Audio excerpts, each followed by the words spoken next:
The great hall of the Galactic Confederation buzzed with quiet conversation. Hundreds of alien species sat in their floating chairs, each one different from the next.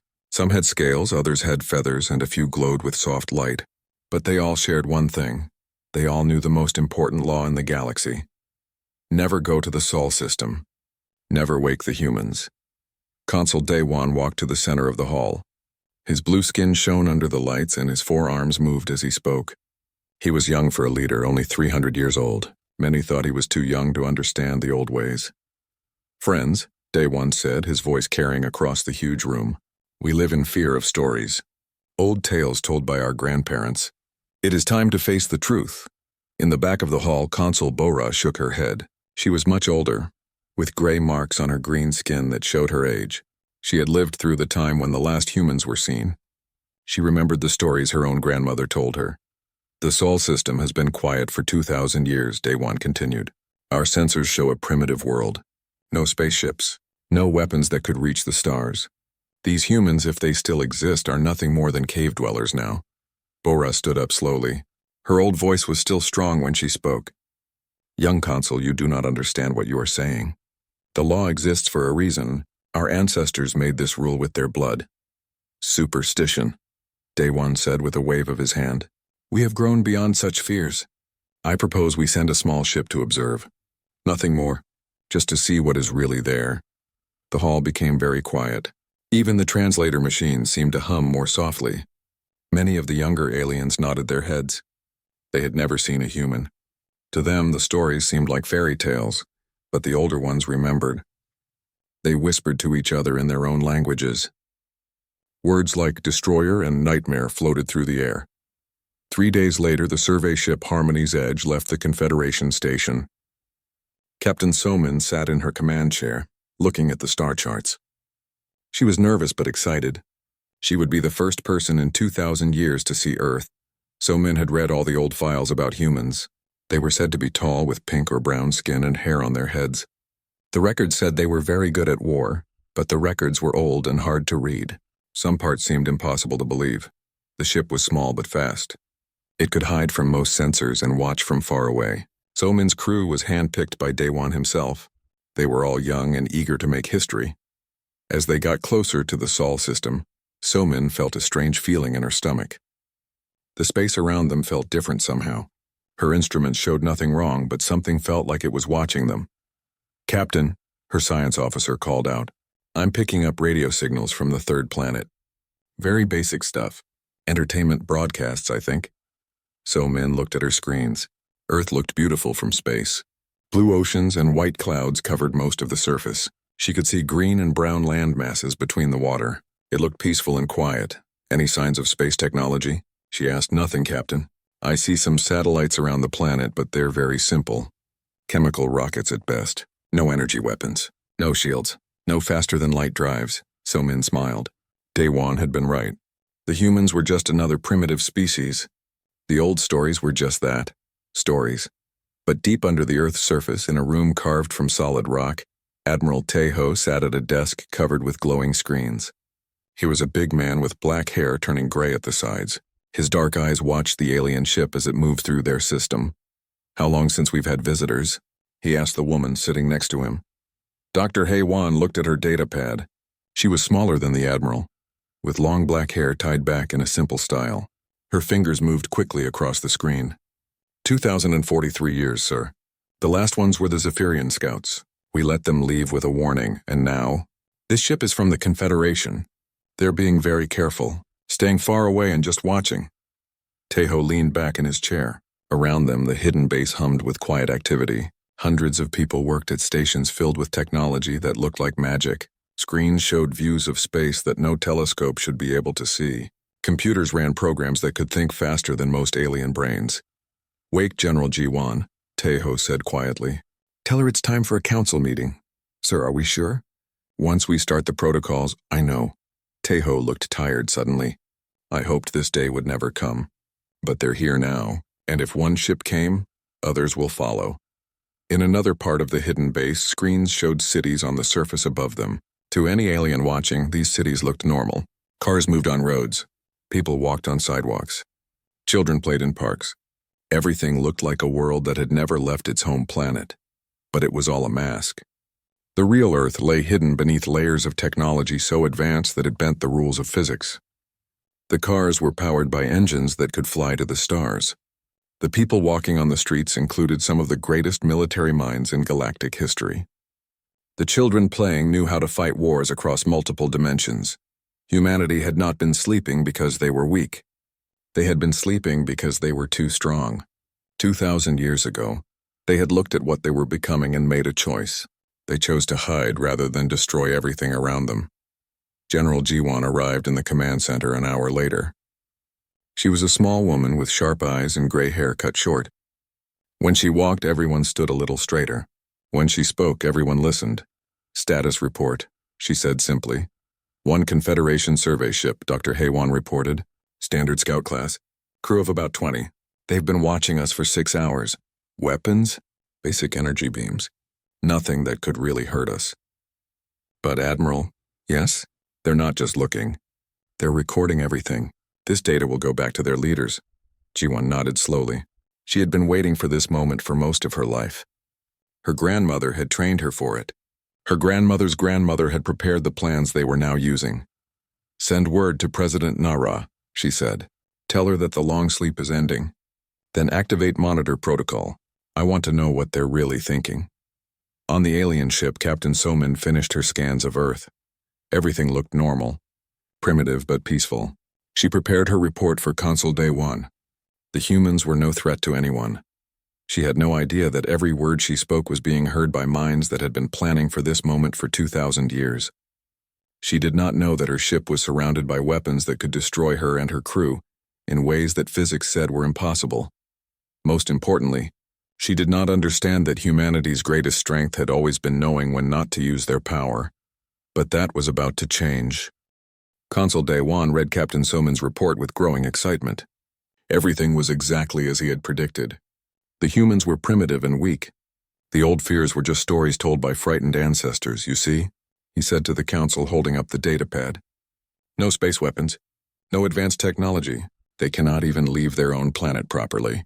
We have been afraid of nothing for 2,000 years. Consul Bora stood up from her chair. Her old bones creaked, but her voice was still strong. Day 1, you are making a terrible mistake. The law exists for a reason. Our ancestors were not fools. Our ancestors lived in a different time, Day 1 replied. They had primitive sensors and limited knowledge. We have better tools now. We can see the truth. Around the Great Hall, younger council members nodded their agreement. They had grown up hearing stories about the terrible humans, but they had never seen any proof. The galaxy had been peaceful for so long that war seemed impossible. But Admiral Kyung-soo, the head of the Confederation fleet, looked worried. He was an old soldier with scars on his face from battles long ago. Consul Day 1. Even if the humans are primitive now, the law says we must stay away. Why risk breaking it? Because, Day 1 said, spreading his forearms wide, we are explorers. We are scientists. We cannot let fear control us forever. I propose we establish a small observation post in the outer Sol system. Nothing threatening, just a place to study and learn. The vote was close, but Day 1 won. The younger council members outnumbered the older ones. Within a week, construction ships were moving toward the edge of human space. On Earth, President Nara sat in a meeting room that looked like any government office. The table was made of wood. The chairs were simple and comfortable. Pictures of Earth's mountains and oceans hung on the walls. To any outside observer, it would look completely normal, but the room was actually located 3 miles underground, protected by shields that could stop planet-killing weapons. The people sitting around the table included some of the most dangerous beings in the galaxy. They're building a station, reported Minister Jae-sung. He was a tall man with kind eyes, but his voice was hard as steel. Just past Pluto's orbit. They call it an observation post. How many ships? Asked President Nara. She was a middle-aged woman with graying hair and laugh lines around her eyes. She looked like someone's grandmother, not the leader of the most powerful military force in galactic history. 12 construction vessels, 3 escort ships, about 500 beings total. Diplomat Sujin leaned forward. She was young and hopeful, still believing that problems could be solved with words. Ma'am, perhaps we could make contact. Explain our situation. Ask them to leave peacefully, and tell them what? Asked General Jiwon. That we've been lying to the galaxy for 2,000 years? That we could have conquered everyone but chose not to? That we're actually the monsters from their nightmares? We're not monsters, Sujin said quietly. No, Ji-won agreed. But we were becoming them. That's why we stopped. In the Antarctic Research Facility, Director Dong-hyun walked through halls filled with sleeping machines. Each one was the size of a building and hummed with contained power. They had been waiting for centuries, ready to wake up and change the galaxy forever. Dong-hyun was an old man with white hair and gentle hands. He had spent his life maintaining these sleeping giants, hoping never to use them. But now he touched his hand to a control panel and began the wake-up sequence. "Sir?" his assistant asked. "Are you sure about this?" "No," Dong-hyun replied honestly. "But they're forcing our hand. We always knew this day might come." The machines began to hum louder. Deep in the earth, fusion reactors that had slept for millennia started to warm up. Quantum computers that could think faster than entire planets began to process data. Weapons that could bend space and time started their power cycles. But the aliens building their observation post knew none of this. They worked cheerfully, excited to be part of history. Captain So-min had been promoted to oversee the project. She watched her people assemble the station and felt proud of their achievement. "Any word from the planet below?" she asked her science officer. "Nothing unusual. Same radio traffic as before." "They seem completely unaware of our presence," So-min nodded. "The humans were so primitive they didn't even know aliens were in their system." It proved how right Consul Daewon had been to push for this mission. But in the depths of Earth's oceans, Dr. Mi-young swam between coral reefs that looked completely natural. She appeared to be a simple marine biologist, studying fish and taking water samples. But the equipment she carried could analyze matter at the quantum level, and her research was actually monitoring the aliens' energy signatures. Mi-young had once been one of humanity's greatest strategic planners. She had helped design the long-sleep protocol that kept humanity hidden. Now she watched alien ships through sensors disguised as sea creatures and prepared reports that would decide the fate of civilizations. On the surface, engineer Seok-jin worked in what looked like a basic manufacturing plant. He wore simple coveralls and carried a lunchbox like any normal worker. But the factory he worked in was actually producing materials that existed in 17 dimensions simultaneously. The tools he used could reshape matter at the atomic level. Seok-jin had helped build the weapons that ended the last galactic war. He had sworn never to make such things again, but now he found himself activating production lines that had been silent for centuries, creating devices that would make his old weapons look like children's toys. Meanwhile, Consul Daewon visited the new observation post personally. He wanted to see the primitive human world with his own eyes. The station was small but comfortable, with clear windows facing toward Earth. "Beautiful, isn't it?" he said to Captain So-min as they looked at the blue planet. "Hard to believe such a peaceful world once terrorized the galaxy." "The old stories do seem impossible now," So-min agreed. "Look at it. No weapons platforms, no shield generators, no ships larger than simple cargo haulers." But they were wrong. Earth was surrounded by weapons platforms. They just looked like asteroids and space debris. The shield generators were hidden inside what appeared to be communication satellites. And the cargo haulers they saw were actually capable of destroying entire star systems. Humanity had become masters of hiding in plain sight. They had learned to make their greatest strengths look like weaknesses. Their most powerful weapons appeared to be junk floating in space. As Daewon toured the observation post, he made a decision that would change everything. "Captain So-min, I want you to capture some specimens." "Sir?" "Humans. Bring a few of them here for study. Nothing harmful, just basic examination. We need to understand what they really are." So-min felt uncomfortable. "Consul, that seems aggressive. The law says we should observe only." "The law was written by cowards," Daewon said dismissively. "We're not going to hurt them. We just want to learn. Think of the scientific value. The first humans studied in 2,000 years. So-min still looked worried, but she nodded. Orders were orders. On Earth, Admiral Taeho watched the conversation through sensors so advanced they could read alien lips from millions of miles away. He sighed and activated a communication link that reached every human military installation on and off the planet. "All stations, this is command. The aliens have authorized abduction of human civilians. Moving to Defensive Protocol Gamma. Repeat, we are now at Defensive Protocol Gamma. Across the solar system, systems that had slept for centuries began to wake up. On the moon, weapons disguised as mining equipment powered up. On Mars, research stations revealed themselves to be military bases. In the asteroid belt, rocks that had drifted for millennia suddenly sprouted engines and weapons. But still, humanity held back. They could have destroyed the alien station instantly. They could have made it disappear so completely that no one would ever know it had existed. Instead, they prepared to show the aliens just enough to make them think twice. Dr. Mi Young was selected as one of the specimens to be taken. She allowed herself to be captured, knowing that her apparent helplessness was actually humanity's greatest weapon. As the alien ship carried her away from Earth, she smiled quietly. The aliens thought they were studying primitive humans. They had no idea that they were about to meet someone who had helped design weapons that could destroy entire dimensions. The long sleep was ending, and the galaxy was about to remember why it had been afraid. The alien ship that took Dr. Mi Young and engineer Seok Jin was called Silent Observer. Captain Somin tried to make the abduction seem gentle and scientific. Her crew used sleep gas instead of weapons, and they were careful not to hurt their prisoners. But Admiral Tae-ho did not care how gentle they were. The moment human civilians were taken against their will, ancient protocols activated automatically. Across the solar system, machines that had slept for 2,000 years began to hum with power. "Sir," Colonel Jinne reported from her station on the moon. "Gamma protocol is fully active. All systems are online and ready." Jinne was a small woman with sharp eyes and quick hands. She looked young, but she had been training for this moment her entire life. Her grandmother had trained for it too, and her grandmother's grandmother before that.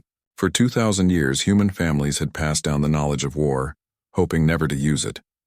"Good," Tae-ho replied through the secure communication link. "Prepare Rescue Team Alpha. I want our people back without any aliens getting hurt." "Sir, wouldn't it be easier to just destroy their ship?" "Easier, yes. But that's exactly why we went to sleep in the first place. We don't want easy. We want to show them that we could destroy them, but we choose not to." On the observation station, Dr. Mi Young and engineer Seok Jin were placed in comfortable cells. The aliens were trying to be kind, but they were still prisoners. Mi Young sat quietly on her bed and appeared to be afraid. But inside her head, she was calculating the exact dimensions of the station and planning 17 different escape routes. Seok Jin examined the walls of his cell with what looked like simple curiosity. To the aliens watching, he seemed like a primitive being amazed by advanced technology, but he was actually analyzing their metal alloys and finding 12 different ways to make their station explode from the inside. "The specimens seem calm," reported the alien doctor to Captain Somin. "Basic scans show they are indeed primitive humanoids. No implants, no advanced technology in their bodies. Very simple biological structure." Somin nodded, but she felt uneasy. Something about the two humans bothered her. They were too calm, too accepting.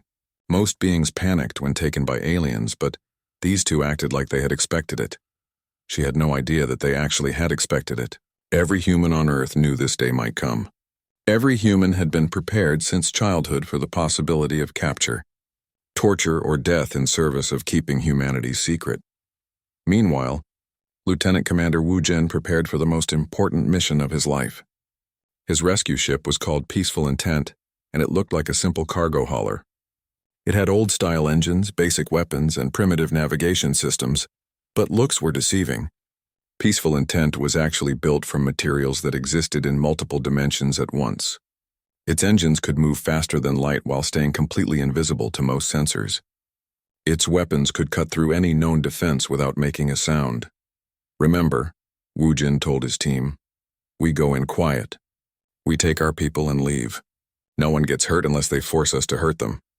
Sergeant Junho checked his equipment one last time. Like everyone else on the team, he carried weapons that looked primitive but could destroy entire spaceships. His armor appeared to be simple plastic but could stop weapons that hadn't been invented yet. "Sir," Junho asked, "what if they try to stop us? Then we show them enough to make them think twice, but not enough to make them desperate. The goal is to make them afraid, not angry." Peaceful Intent approached the alien observation station slowly, broadcasting a simple message.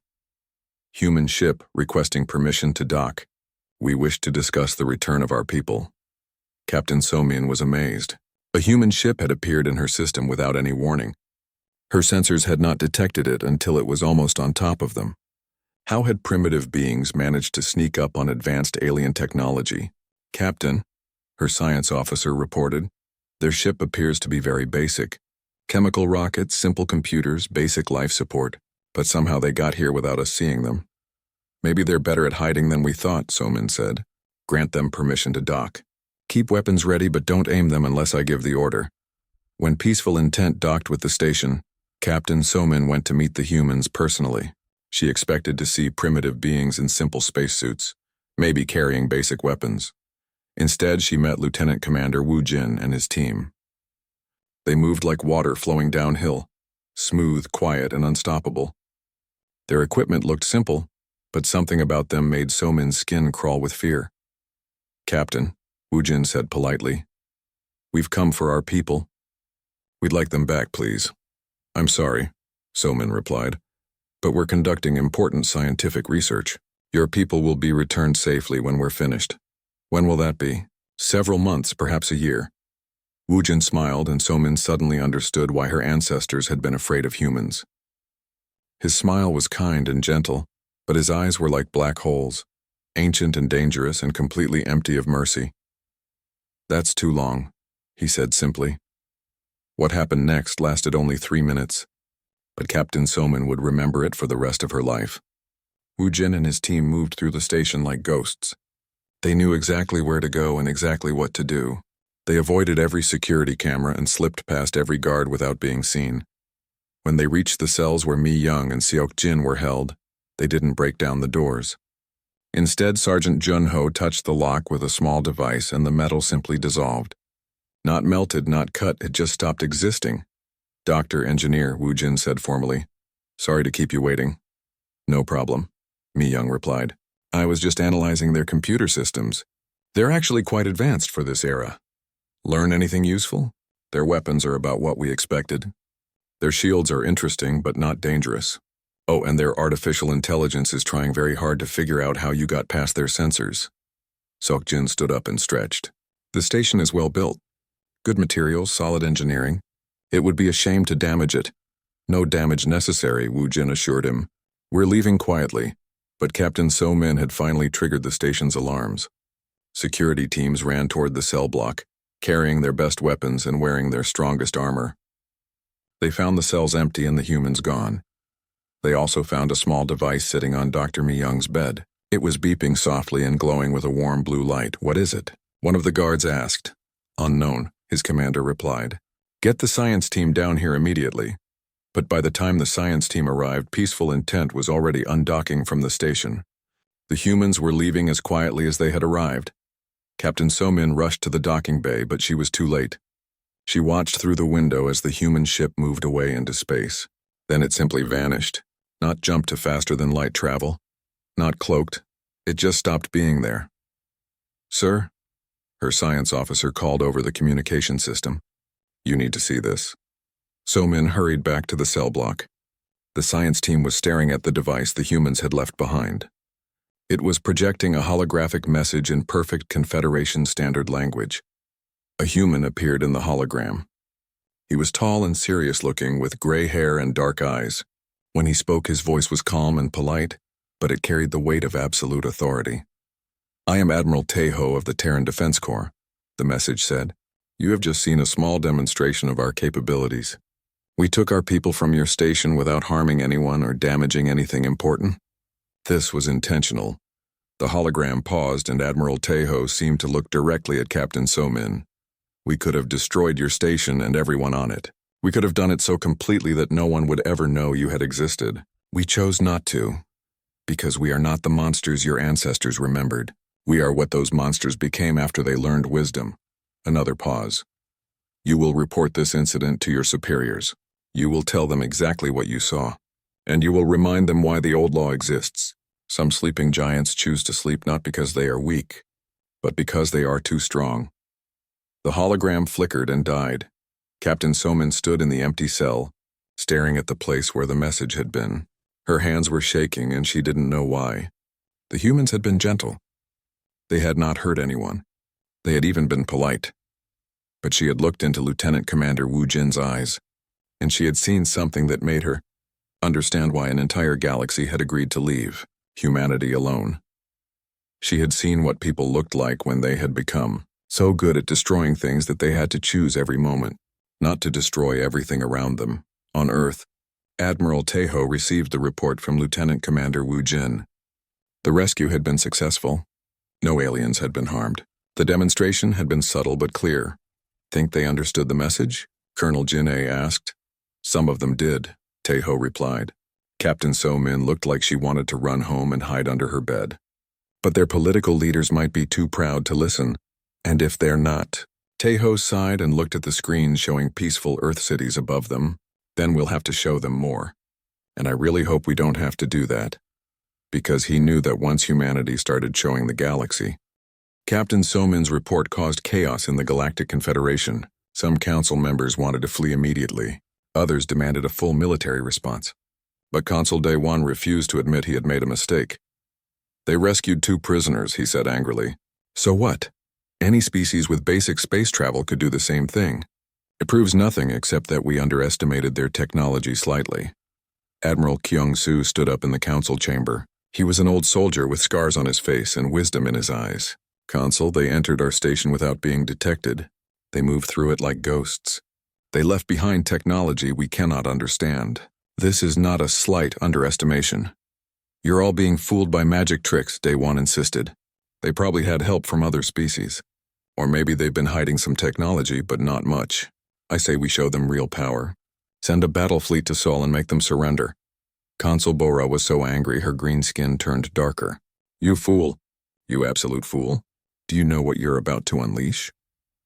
I'm about to end 2,000 years of superstition, Day One replied. The vote was closer this time, but Day One still won. Fear made some council members want to strike first. Others believed that showing strength would make the humans back down. Only the oldest members understood that they were making the worst mistake in galactic history. Admiral Kyung-Soo accepted his orders with a heavy heart. He was given command of Battle Fleet Apex, 12 heavy warships with enough firepower to destroy entire planets. It was the largest military force the Confederation had assembled in 500 years. As his ships prepared to leave for Sol, Kyung-Soo sent a private message to his family. If you do not hear from me again, he wrote, know that I died trying to prevent a war, not start one. On Earth, General Ji-Won watched the alien fleet approaching and felt a sadness that went deeper than her bones. She had hoped this day would never come. For 2,000 years, humanity had hidden their strength, hoping the galaxy would leave them alone. Status report, she said to her staff. Battle Fleet Apex. 12 ships, approximately 8,000 crew members, reported Commander Sangmin. Standard Confederation technology. Heavy weapons, strong shields, fast engines. Any chance they're just coming to talk? They're broadcasting demands for our surrender, ma'am. They want us to submit to Confederation authority and accept occupation. Ji-Won nodded slowly. Very well. Activate the Sol defense grid. All stations prepare for demonstration protocol. Chief Engineer Myung-Ho's hands moved across his control panel with practiced ease. Around the solar system, objects that had looked like asteroids and space junk for 2,000 years began to change. Weapons platforms revealed themselves. Shield generators came online. Power sources that had been sleeping started to wake up. Grid is active, General, Myung-Ho reported. All systems are green. We're ready.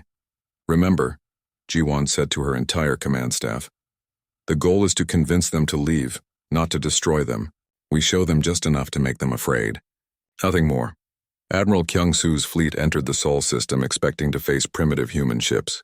Instead, his sensors immediately detected over 300 weapons platforms, each one more powerful than his entire fleet combined. Sir, his science officer reported with a shaking voice, I'm reading energy signatures that shouldn't be possible. Some of these platforms are generating more power than our largest space stations. How many ships are they fielding against us? No ships, sir. Just the platforms.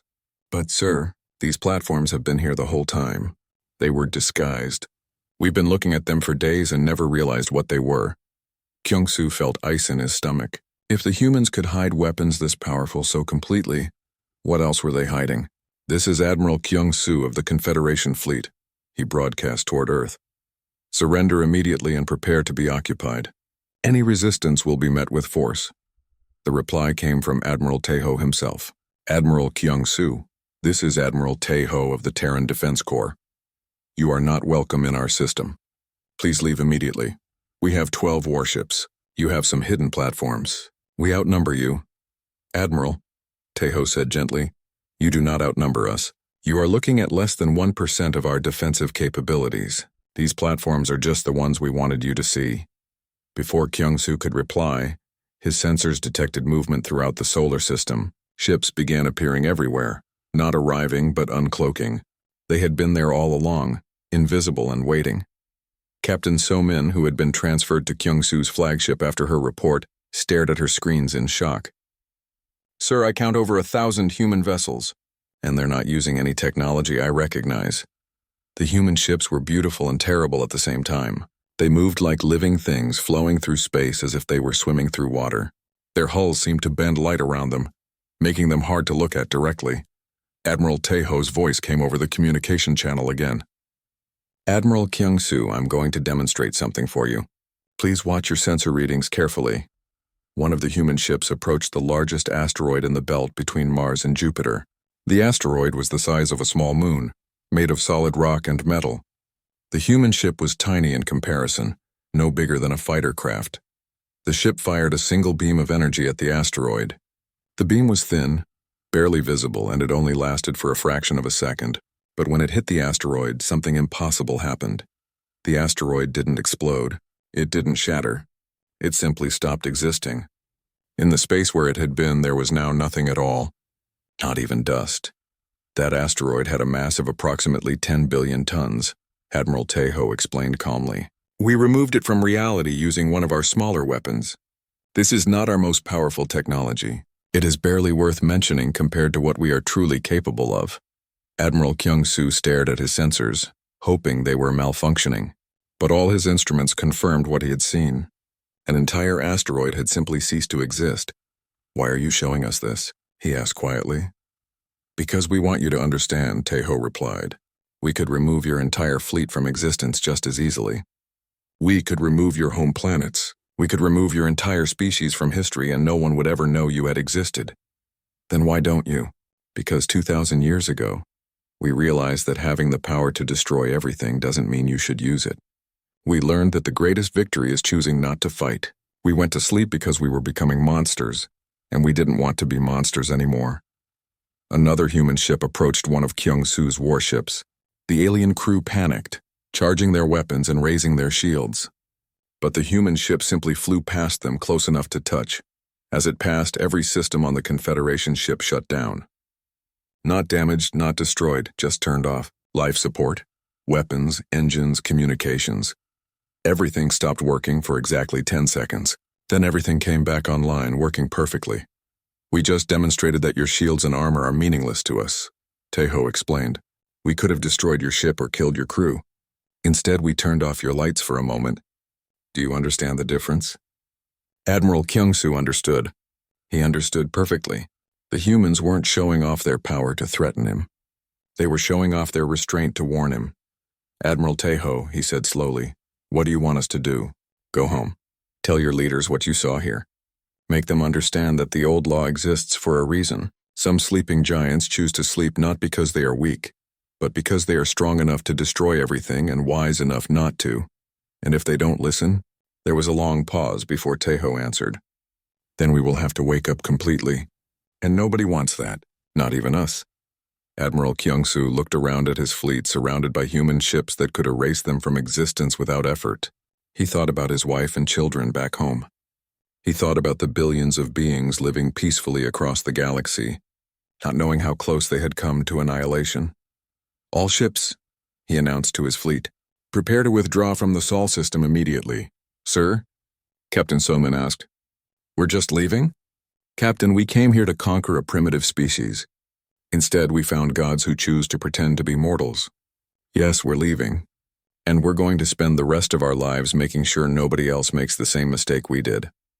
As the Confederation fleet prepared to leave, Admiral Taeho sent one final message. Admiral Kyung-soo, you seem like an honorable being. I hope your people listen to your report, for their sake and ours. Admiral Taeho, Kyung-soo replied. I understand now why your people went to sleep.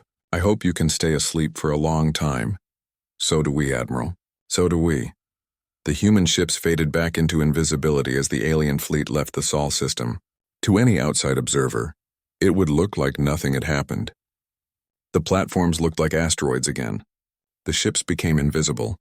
Earth appeared primitive and peaceful once more, but General Ji-won knew that everything had changed. The secret was out now. The galaxy knew that humanity was still alive and still powerful. Think they'll leave us alone now? Commander Sang-min asked. Some will, Ji-won replied, but others will see this as a challenge. The news of Admiral Kyung-soo's defeat spread across the galaxy like wildfire. Some species immediately reinforced the old laws and banned all travel toward Sol. Others began preparing for war. But the worst reaction came from those who saw humanity's return as an opportunity. On the planet Nexus Prime, the most dangerous criminals in the galaxy learned that the legendary humans were real and active again. Pirates, warlords, and terrorist groups began planning attacks on human space, hoping to steal the advanced technology they had witnessed. But they made the same mistake that Consul Daewon had made. They confused humanity's restraint for weakness. Fleet Admiral In-ho received the intelligence reports while standing on the bridge of humanity's first new starship in 2,000 years. The ship was called Gentle Reminder, and it looked like a work of art. Its hull was smooth and curved, glowing with a soft blue light that seemed to come from inside the metal itself. In-ho was a young woman for an admiral, only 40 years old. But she had been bred and trained for this moment since birth. Her grandmother had been the last human admiral to command ships in actual combat, and the knowledge had been passed down through the generations. Ma'am, reported Strategic Commander Yu Jin, we're tracking 17 different attack fleets moving toward our system. Pirates mostly, but some military forces from species that think they can take us by surprise. How many ships total? Over 3,000. The largest force humanity has faced since the Silence Wars 2,000 years ago. In-ho nodded calmly. She had expected this. Throughout history, whenever humanity showed any weakness or restraint, someone always tried to take advantage of it. They never learned. Time to intercept. The fastest fleets will reach us in 6 days. The others will arrive over the following week. Very well. Signal General Ji-won that we're moving to active defense protocol, and send a message to President Nara. Tell her it's time. On Earth, President Nara stood before the Global Defense Assembly, in a room that still looked like a simple government building. Representatives from every nation and colony sat around the wooden table, looking exactly like the politicians they pretended to be. But appearances were deceiving. These people commanded military forces that could rewrite the laws of physics. They controlled weapons that existed in multiple dimensions. They had access to technologies that most species would consider magic. The galaxy has made its choice, President Nara announced. They have chosen to test us. Multiple fleets are approaching our system with hostile intent. We must decide how to respond. How many ships? Asked Minister Jae-sung.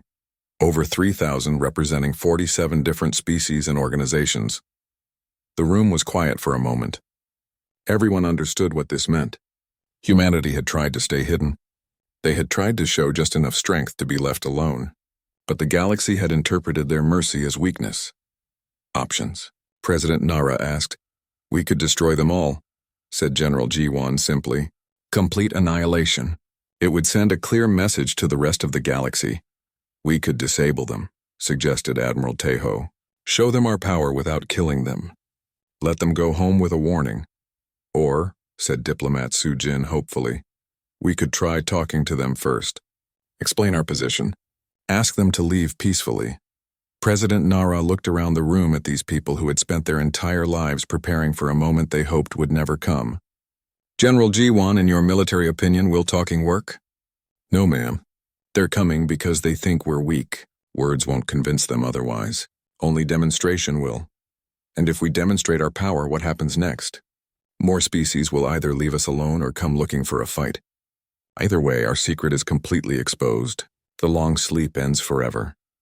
President Nara closed her eyes and thought about the choice her ancestors had made 2,000 years ago.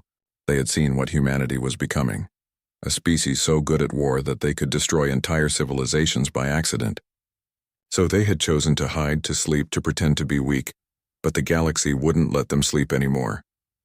Very well, she said finally. General Jiwan, you have authorization for active defense protocol. Show them what they're dealing with, but try to minimize casualties. Yes, ma'am.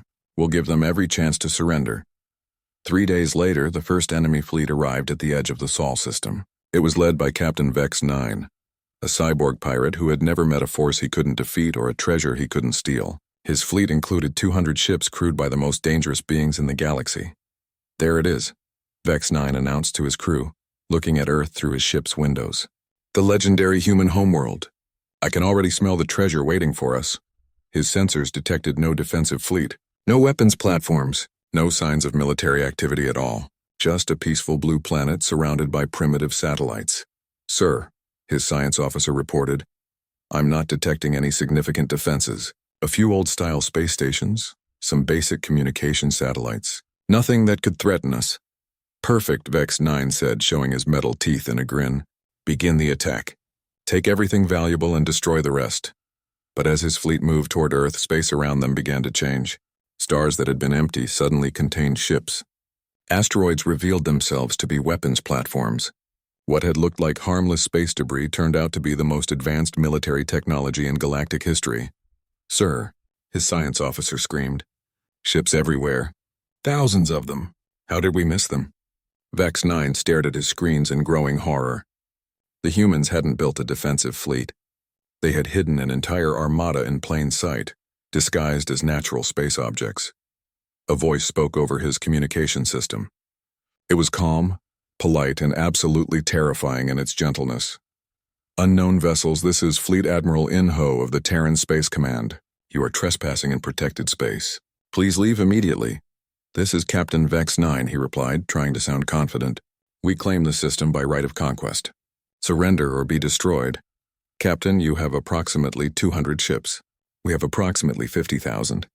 Your weapons can destroy planets. Ours can destroy entire star systems. Would you like a demonstration? Vex 9 looked at his sensor readings again. 50,000 ships? That was impossible. No species in the galaxy had that many vessels. You're bluffing, he said. Very well. Please observe. One of the human ships moved toward an empty area of space between Mars and Jupiter. It was a small vessel, no bigger than a fighter craft. It fired a single beam of energy into the void. Space itself caught fire. The beam ignited something that shouldn't have been able to burn. Reality twisted around the point of impact, creating colors that had no names and patterns that hurt to look at. For a brief moment, a hole opened in the universe itself, revealing the swirling chaos beyond. Then the hole closed, and space returned to normal. But every ship in Vex 9's fleet had detected the energy release.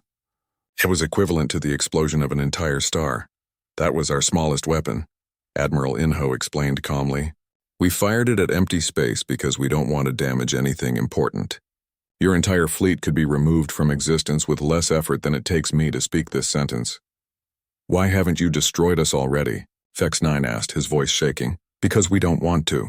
We went to sleep 2,000 years ago because we were tired of destroying things. We're very good at it, but we don't enjoy it anymore. Captain Somin, now serving as Admiral Kyung-Soo's personal advisor, watched the confrontation from the bridge of a Confederation monitoring ship positioned just outside the Sol system. Her job was to observe and report back to the Galactic Council. Ma'am, her communications officer reported. We're receiving surrender messages from the entire pirate fleet. They're requesting permission to leave immediately. All of them? Yes, ma'am. Even the most dangerous ones are begging to be allowed to retreat. So Min nodded. She understood exactly how they felt. Looking at human military power was like staring into the heart of a star. It was beautiful and terrible and completely overwhelming. Over the next week, 17 more attack fleets arrived at Sol. Each one was met by Admiral In-Ho's polite requests to leave. Each one demanded to see a demonstration of human power. Each one fled immediately after witnessing what humanity was capable of. But the demonstrations had an unexpected effect. Word spread across the galaxy about what the humans could do. Some species became more afraid than ever. Others became curious about how such power was possible.